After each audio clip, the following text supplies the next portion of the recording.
Me playing for the Rascals, look at that hat. I don't know where I would be today without the experiences I had playing youth sports. Ready to go. I think I played defense that year. That's why I was standing in the back like that. I have no idea what positions are in soccer, except for goalie. Yeah, which I play, yeah. That was my favorite because that was the only thing I had to look at.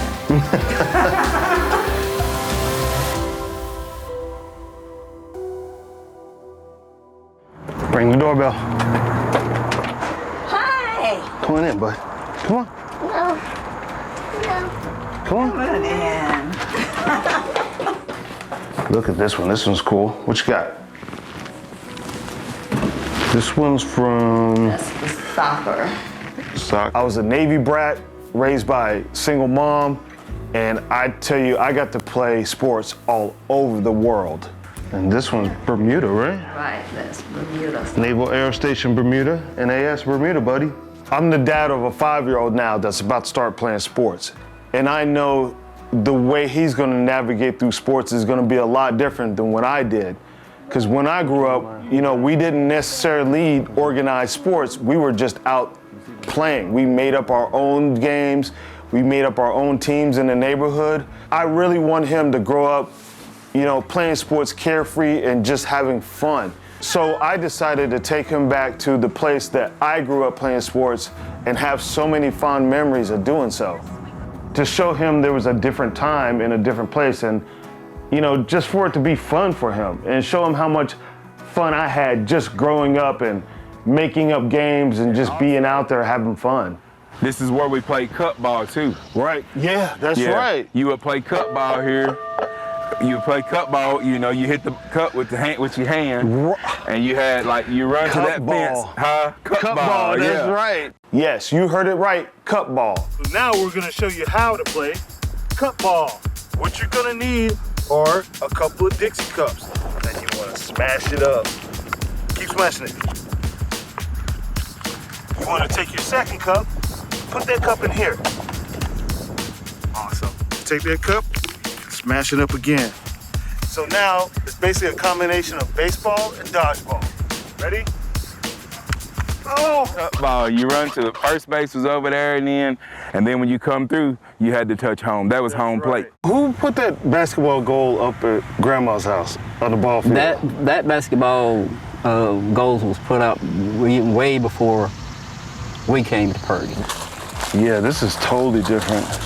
You can't even see the field no more. Right. Like basketball goal probably about right here somewhere. Yeah, it should have been. I don't know what. But yeah, that would be home plate over there. Mm-hmm. The basketball coach was first base. Yep. The little mound right over there, that was second. Mm-hmm. Third would be like in this no man's land over here. But yeah, we used to, like you could still see the house back this way. Yeah, none of this, like it was, everything was wide open. Just, you know, it was like hey, this bud, is just. What do you think? You used to play baseball here when we were kids. Stick ball. You have to get your daddy to teach you how to play stick ball, man. I'm serious. That's happening. That's where a lot of the kids that played high school basketball, that's where they learned how to play basketball. Right. You know, they played against the big guys and the guys that you know, when you go in for a layup, you go in to get killed. You know.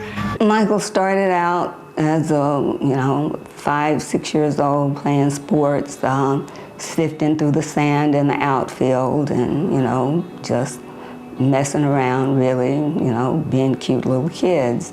But once my brother Amer started coaching him one-on-one, he started getting, he went from just kind of playing around in the outfield to hitting the ball over the fence. Hey, bud.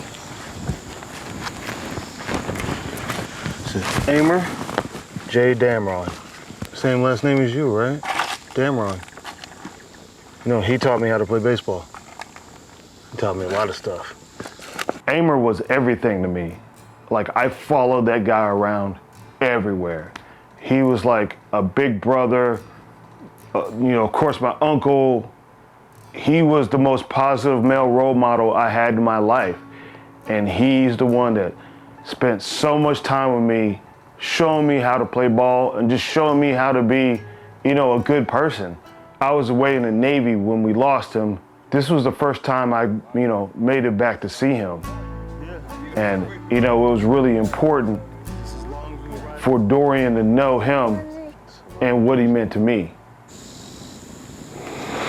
All right, let's go. Now. Damron was also part of a bigger collective of that community. You know, they all looked out for us. They always made sure we got to the ball field, you know, whatever sporting event, you know, there wasn't travel ball, none of that stuff was going on back then. You know, we didn't have like public transportation out there or, you know, it wasn't walking distance. We had Sam Robinson. The thing about Uncle Sam was, you know, a lot of us didn't have the transportation that we needed to get to and from ball games. And Uncle Sam would run, he would make 3 or 4 trips back and forth to Purdy just to make sure all the kids got to the ball field, you know what I mean? And back of trucks and everything getting out there. Right. Yeah, we ran around and had a lot of fun. And man, we really did have a lot of fun. But it didn't come without its cost. We did get hurt. So right about here, Mikey ran into another guy. And my leg right here, it broke. Yeah, it was like, this is how it was shaped, like this, like my elbow. And I was laying right here on the grass, and it was wet, and it was really loud. My aunt said that she could hear my bone break from the car. They just heard my bone break. My mother called to tell me what happened, that he had broken his leg playing baseball. And I'm still very emotional about it because, you know, as a mother, your job is to be there to take care of your child. And the grass, yeah, I was laying out there in that grass. Somebody had one of those T-top Trans Ams or something, and they took the window off the top and slid it up under my leg to stabilize it. I was extremely upset about it, but I knew that he was there with my mother, and I knew she would take care of him. I don't think that he ever played organized baseball after that. I think from that point on, he switched to band, you know, until his senior year in high school where he started playing soccer again. It really meant a lot for me to be able to take him back and just give him a small glimpse into my sports world growing up. But now it's his turn, and I'm more excited about his future in sports.